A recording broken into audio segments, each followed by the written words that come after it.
오늘 저는 요한 1서 4장 11절부터 21절의 말씀을 드리고 충만한 사랑이라는 제목을 통하여 하나님의 말씀을 증거하고자 합니다. 사람의 몸에서 특정 영양소가 결핍되면 몸에서 결핍 현상이 일어나게 된다고 합니다. 안과 전문의에 의하면 철과 마그네슘 등 미네랄이 부족하면 눈 떨림 현상이 일어나게 된다고 합니다. 그래서 과일이나 채소 그리고 충분한 영양 섭취를 하고 잠을 푹 자는 것이 좋다고 합니다.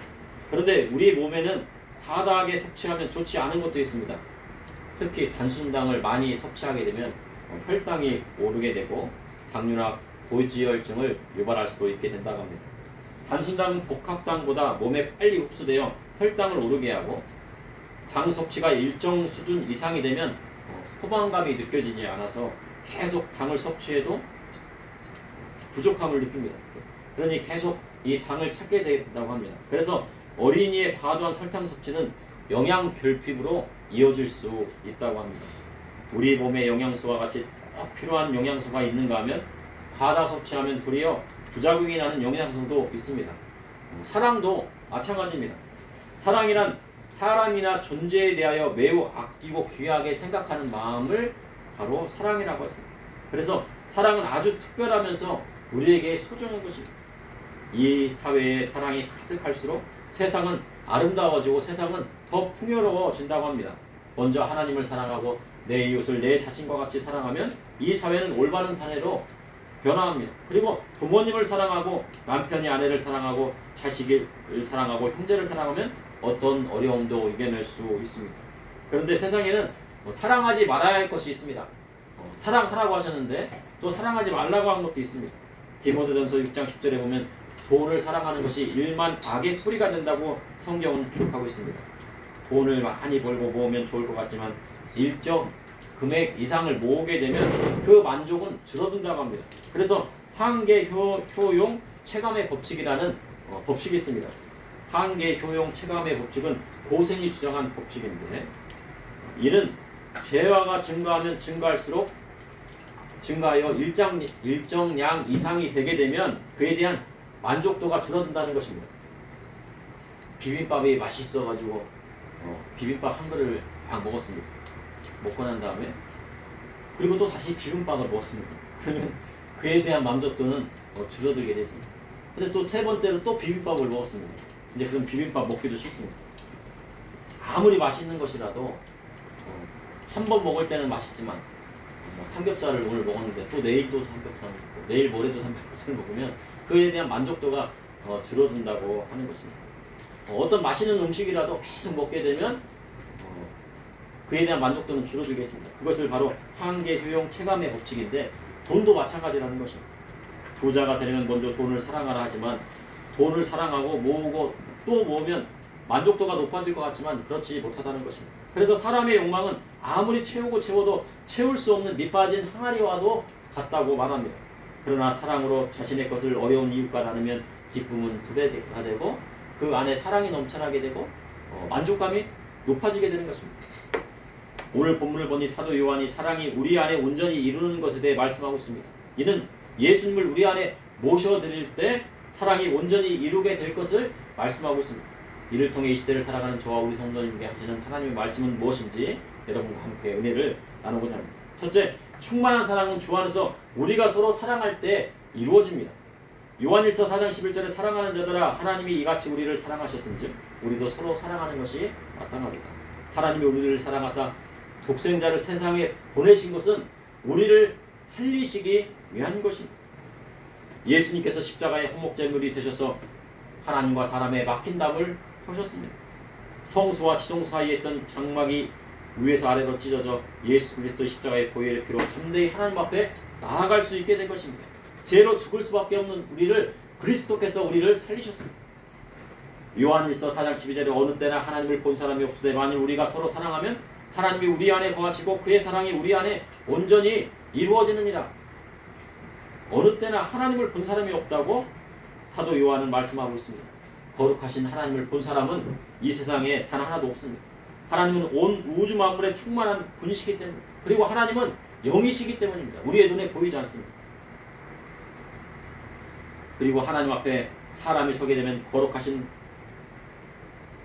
분 앞에서 모든 죄가 다 드러나게 되어 있습니다. 거룩하신 하나님 앞에 서게 되면 그 사람은 그 자리에서 죽게 되어 있습니다. 살 사람이 없습니다. 이사야서 6장 1절에 보면 이사야가 우시야가 죽던 해에 주께서 높이 들린 보좌에 앉으셨는데 그 옷자락이 성전에 가득 찼다고 말씀하고 있습니다. 그때 수라합이 있는데 여호와 하나님을 모시고 섰는데 날개가 6개입니다. 어린이 여러분, 수라합이 뭐냐면요, 천사입니다. 천사가 날개가 몇 개냐면 보통 우리가 천사가 날개가 2개인 걸 생각하는데 이사야가 본 수라합, 바로 천사는 날개가 6개예요.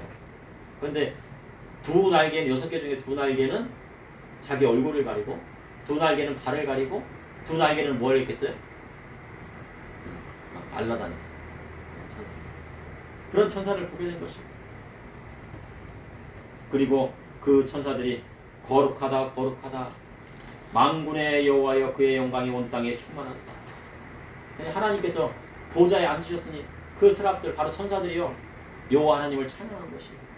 그때 한 말이 이사야서 6장 5절에 이사야 선지자가 그때 내가 말하되 화로다 나여 망하게 되었도다. 나는 입술이 부정한 사람이요 나는 입술이 부정한 백성 중에 거하면서 만국의 여호와이신 왕을 배웠음이로다 하였더라. 사람이 하나님과 직접 대면하게 되면 이사야 선지자의 말처럼 망하게 되고 죽게 되어 있습니다.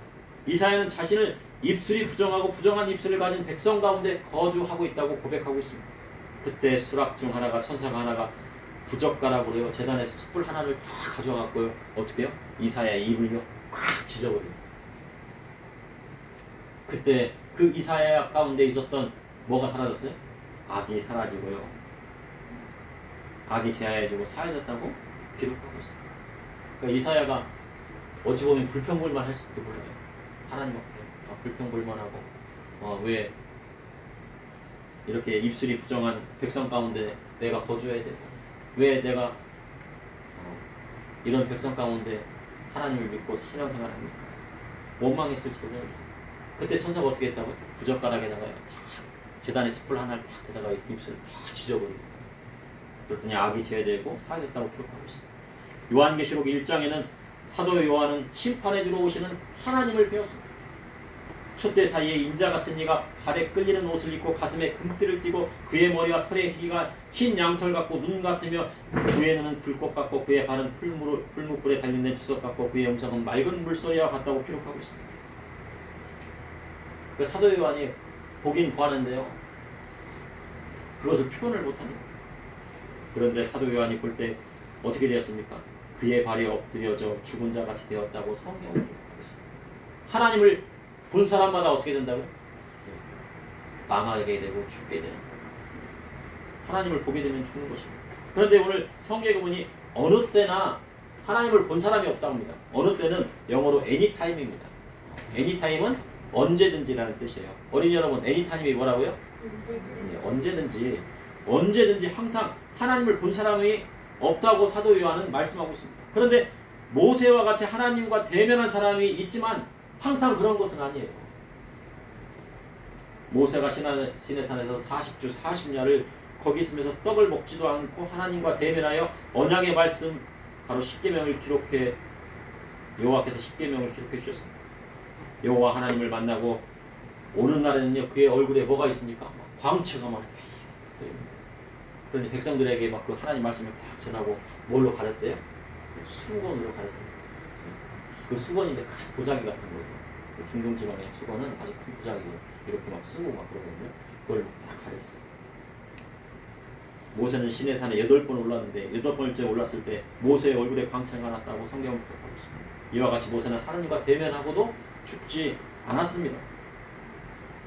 그런데 하나님은 영이십니다. 그래서요 사람의 눈으로는요 볼 수 없는 거예요. 엘리야에게 하나님께서 나타나셨는데 무엇으로 나타나셨습니까? 지진이 일어나고 막 불이 막 용암이 막 하고 그런데 엘리야에게 나타나신 하나님은 어떤 모습으로 나타나셨어요? 세미한 음성으로 나타나셨어요. 왜냐하면 하나님 무엇이기 때문에? 영이시기 때문에 하나님을 본 사람이 없어요. 사람의 눈으로 아무리 하나님을 보려고 해도 볼 수 없는 분이 바로 하나님이십니다. 하나님은 모든 만물 위에 충만하신 분이십니다. 그래서 사람들이 우주선을 타고 저 대기권 밖으로 나가갖고 이렇게 하늘에 가면 하나님을 볼 수 있다고 생각하고 하나님을 보려고 했는데 하나님 보입니까? 안 보입니까? 하나님은 안 보여요.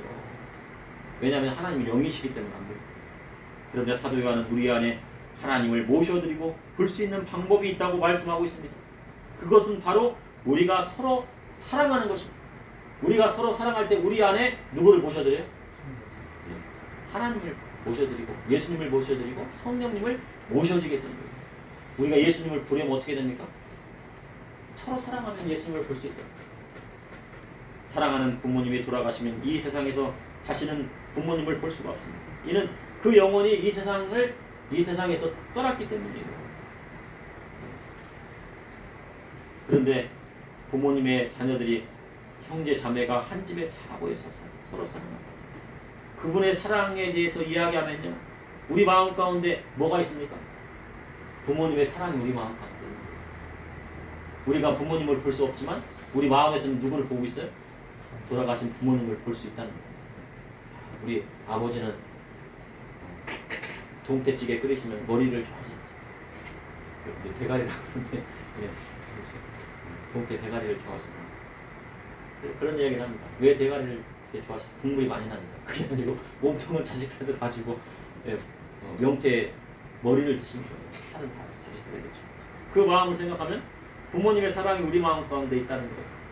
이와 마찬가지로 예수님께서 십자가에 달려 들어가시고 부활 승천하셔서 지금 하나님 우편에 앉아서 누구를 보고 계십니까? 우리를 보고 계시는데 예수님께서 무슨 기도를 하고 계세요? 우리를 위하여 중보 기도를 하고 계시는 거예요.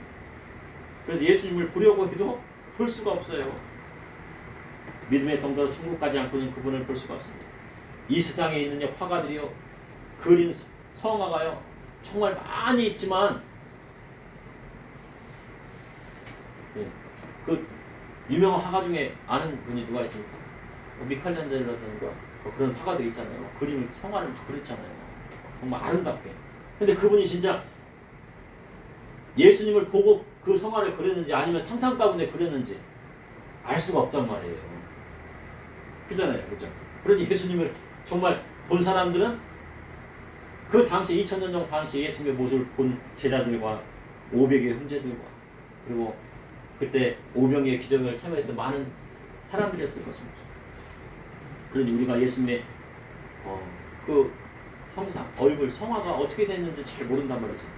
그러나 주께서 새 계명을 말씀하신 것 같이 새 계명을 주러니 서로 사랑하라. 내가 너희를 사랑하고 같이 너희도 서로 사랑하라는 말씀을 믿고 그리스도의 사랑을 서로 나누게 되면 하나님께서 우리 안에 거하시고 그 사랑이 온전히 이루어서 우리가 누구를 볼 수 있다는 거예요?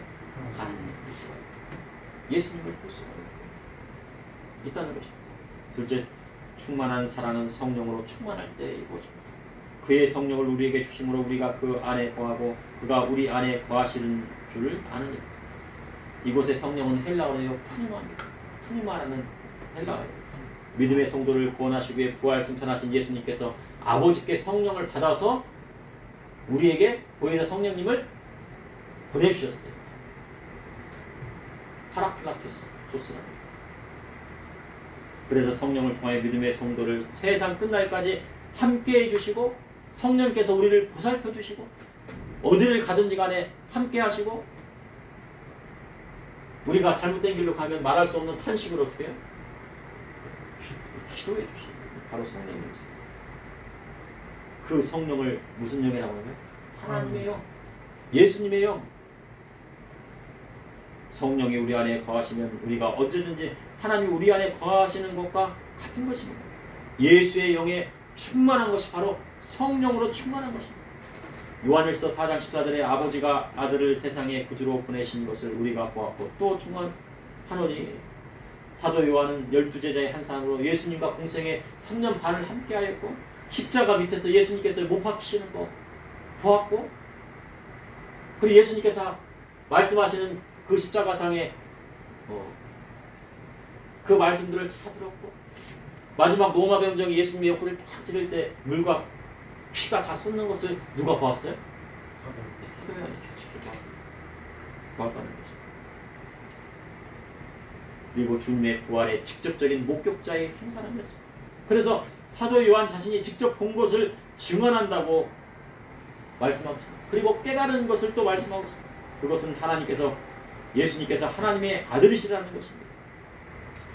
예수님은 누구시라고요, 어린이 여러분? 하나님의 아들로 이 땅에 오셨습니다. 언제요? 2000년 전. 지금으로부터 2000년 전에 이스라엘 땅, 지금 팔레스타인 땅이죠. 그 땅에 오셨어요.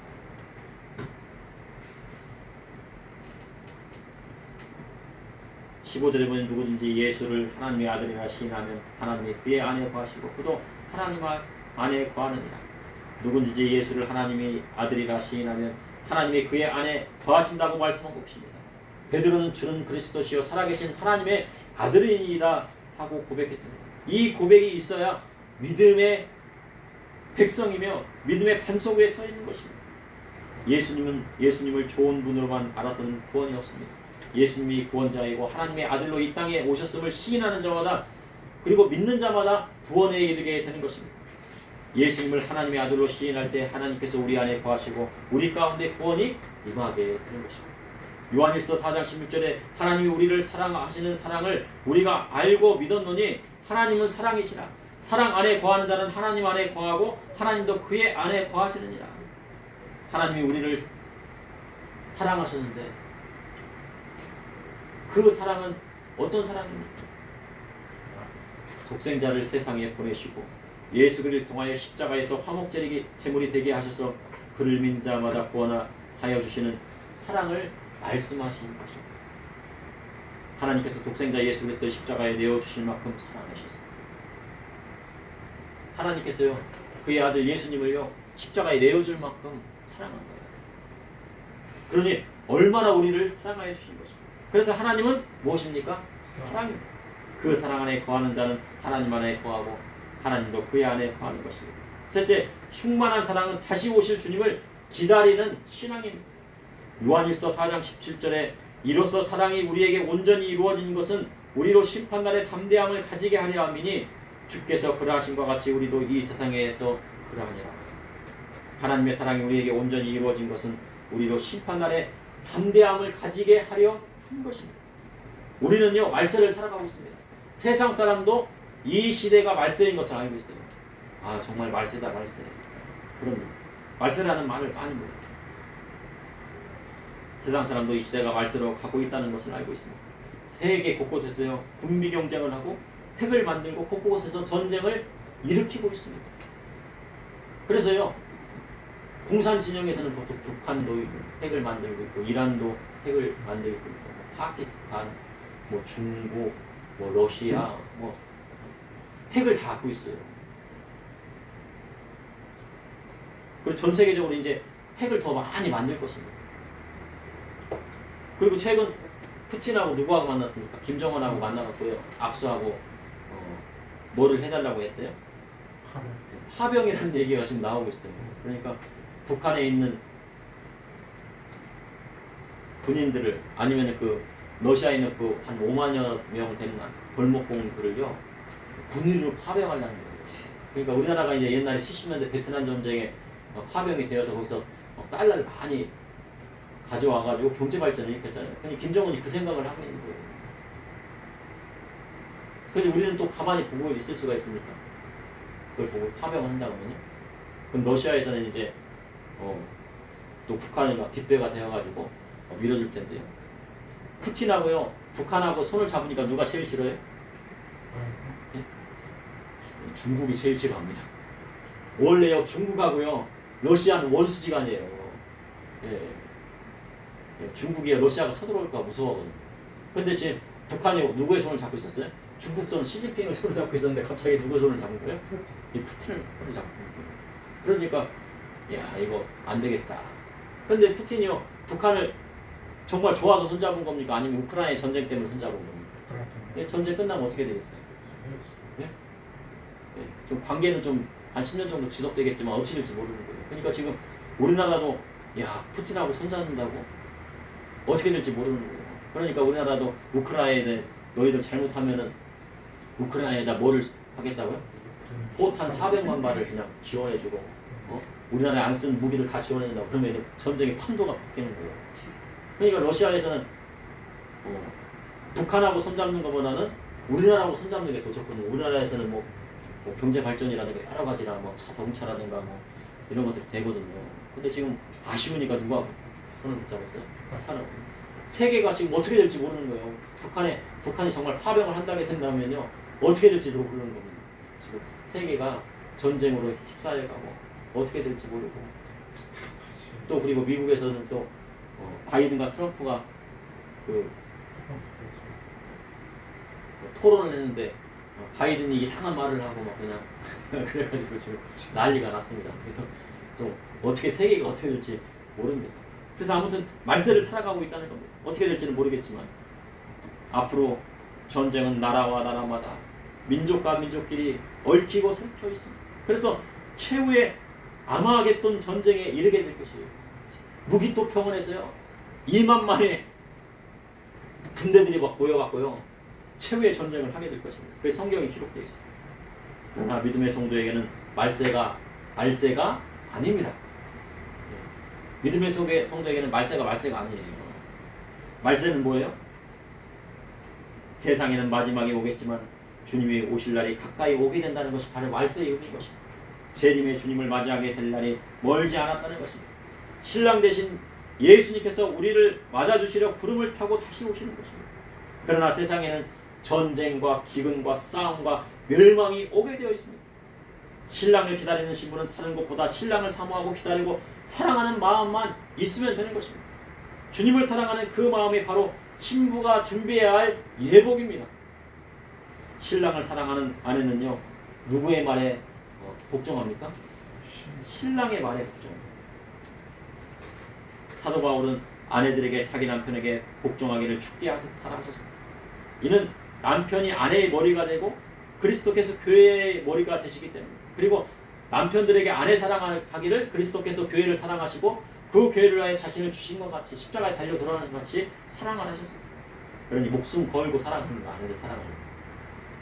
그리고 그렇게 사랑을 하고 아내는 어떻게 하라고요? 남편의 말에 복종하라고 한 것입니다. 그러니 재림의 주님을 기다리고 맞이할 준비를 하는 성도는 그리스도의 복음의 말씀에 복종해야 된다는 것입니다. 무조건 따라야 된다. 신랑 대신 재림의 주님을 맞이하는 신부는 바로 누굽니까? 우리 성도들이라고 생각하지만 요한계시록에는 바로 교회라고 하는 거예요. 교회가 그리스도의 신부들. 하나님 어린 양의 신부예요. 신부가 준비되었는데 누구냐고요? 바로 교회입니다. 그리고 교회의 거룩한 세마포 옷이 준비되었는데 깨끗한 세마포 옷이 준비되었는데 그 세마포 옷은 무엇입니까? 성도들의 선하고 착한 행실, 옳은 행실이라고 요한계시록에 기록하고 있습니다. 그래서 그 사랑이 우리 안에 온전히 이루게 되면 신랑 대신 주님 앞에 설 때 두려움이 없이 담대하게 나아가는 거예요. 결혼식장에 선 신부가요 신랑을 무서워하고 두려워한다면 그 결혼식은 이루어집니까? 안 이루어집니까? 안 이루어집니다. 결혼식장에 한번 들어가 보셨습니까? 신부를 들어갈 때 막 두렵습니까? 신부가 막 근심이 됩니까? 아닙니다. 결혼식장에 선 신부가 신랑을 무서워하고 두려워한다면 그 결혼은 성립할 수가 없어요. 결혼은요 남녀가 사랑을 해야지 신랑과 신부가 서로 사랑해야지 결혼이 성립되는 거예요. 결혼식장에 선 순간 신부는 이제 신랑만 사랑하며 자녀를 낳아 하나님 말씀대로 나아가면 그 사명을 다 하게 되는 것입니다. 그래서 사도 요한은 온전한 사랑은 두려움이 없다고 말씀하고 있습니다. 요한일서 4장 18절에 사랑 안에 두려움이 없고 온전한 사랑이 두려움을 내쫓나니 두려움에는 형벌이 있습니다. 두려워하는 자는 사랑 안에서 온전히 이루지 못하였느니라. 진정한 사랑은요 두려움이 없습니다. 그래서 세상 사랑도요 남녀 간에 사랑하면은요 무엇을 바친다고요? 목숨까지 내놓는 사랑을 한다고. 남녀 둘이 서로 사랑하는데 어떻게 해요? 실현당했어요. 그랬더니 남자 하나가 어떻게 해요? 여자 하나가 어떻게 해요? 잘못된 극단적인 선택을 한다는 거예요. 왜냐하면 진짜 사랑했기 때문에. 사랑은 막 그렇게까지라도 막 한단 말이죠. 옛날에 중세 시대 기사도 정신이 무슨 정신입니까? 사랑하는 여인을 위해서 내 목숨을 바치는 것이 바로 기사도 정신. 그러니 사랑에는 목숨을 내어 정도로 두려움이 없다는 것입니다. 그런데 진정한 하나님의 사랑 안에는 뭐가 없습니까? 두려움이 없는 것입니다. 그리스도의 사랑에는요 두려움이 없어요. 예수님이 앞에 나왔는데 두려움이 있어요. 교회 나왔는데 갑자기 막 벌벌 떨고 막 두려움이 있고 근심이 생기면 안 되는 거예요. 왜냐하면 사랑에는 두려움이 없기 때문에. 도리어 두려움을 내어쫓고 오직 하나님만 의지하는 것입니다. 그러나 심판의 주님이 다시 오실 때 두려워하는 자는 무엇이 있습니까? 오늘 본문에 보니 형벌이 있음이라 하십니다. 주님 다시 오시는 날에 내가 막 두렵고 주님 오시는 것이 두렵고 떨리면 어떻게 돼요? 나에게 무엇이 온다는 거예요? 형벌이 오는 거예요. 심판이 오기 때문에 두렵고 막 근심하고 하는 거예요.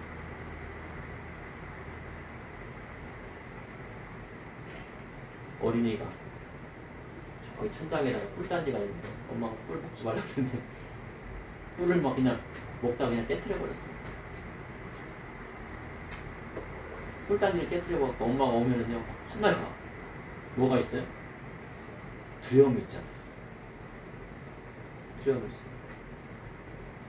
혼나겠죠. 그렇죠. 혼나겠지만 그러나 엄마가 왔을 때 딱 뭐라고 그래요? 뭐라고 했을 것 같습니까? 안 다쳤니?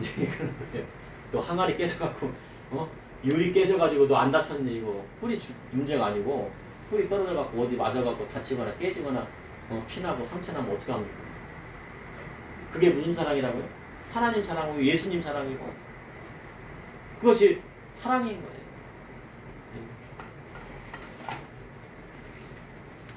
그러나 세상에서 예수님을 믿지 않고 그분의 말씀대로 살아가지 않고 세상이 원하는 대로 살아간 사람에게는 뭐가 있습니까? 두려움과 공포가 오게 될 것입니다. 그것이 바로 형벌이에요. 다른 것이 형벌이 아니라 두려움과 공포가 바로 형벌이라는 것입니다. 주님 다시 오심을 두려워하는 자는 그 사랑 안에 온전히 이루지 못하는 것입니다. 19절에 우리가 사랑하면 그가 먼저 우리를 사랑하셨습니다. 우리가 먼저 하나님을 사랑한 것이 아니라 하나님이 먼저 우리를 사랑하신 것입니다. 그래서 그 은혜가 큰 것입니다. 사도 요한은요 그분을 본 사람이 없대요. 왜 본 사람이 없다고 했습니까? 앞서 말했듯이 하나님은 영이시기 때문에 본 사람이 없어요. 그러면 하나님의 사랑을 이루는 방법은 무엇입니까? 하나님이 눈에 안 보이잖아요. 그러면 하나님의 사랑을 어떻게 이룰 것이냐? 하나님 사랑합니다. 말을 할 수 있죠.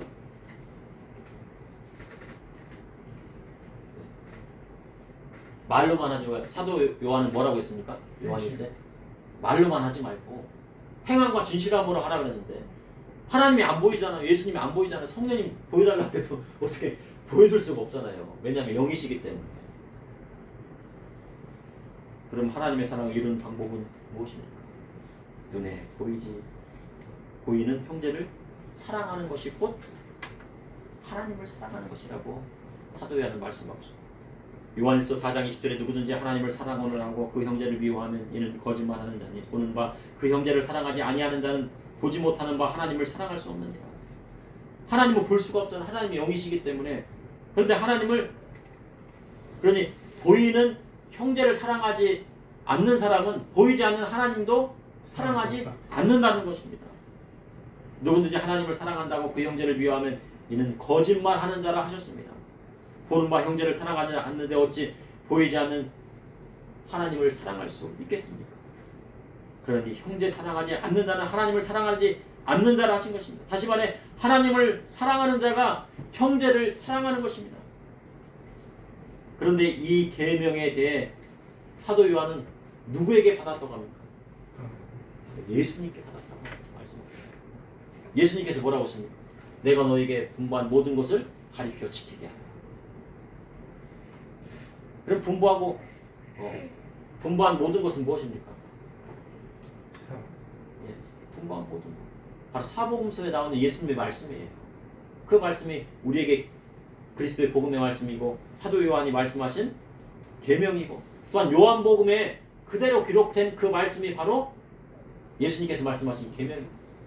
요한 1서, 2서, 3서를 읽으면 요한복음하고 너무 유사해요. 그래서 학자들이 요거 정말 제자 요한이 썼을까 사도 요한이 썼을까 다른 사람이 쓴 건 아닐까 하는데도 요한복음 읽어보면요 그 말씀이 너무 비슷해갖고 이것은 사도 요한이 썼다는 것이 확실합니다. 그래서 요한일서 3장 23절에 보면 그의 계명은 이것이니 곧 그 아들 예수 그리스도의 이름을 믿고 그가 우리에게 주신 계명대로 서로 사랑하지. 바로 계명을 지킨다는 것은 주님께서 말씀하신 대로 서로 사랑하는 것입니다.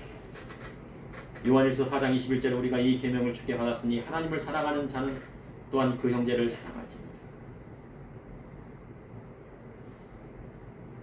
근데 왜 형제를 사랑하라고 했을까요?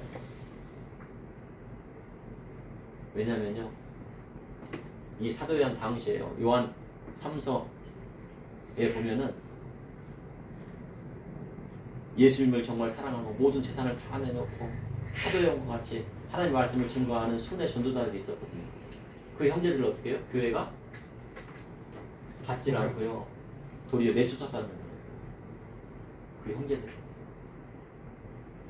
그래서 여기서 사도 요한이 뭐를 더 강조하고 있는 거예요? 사랑.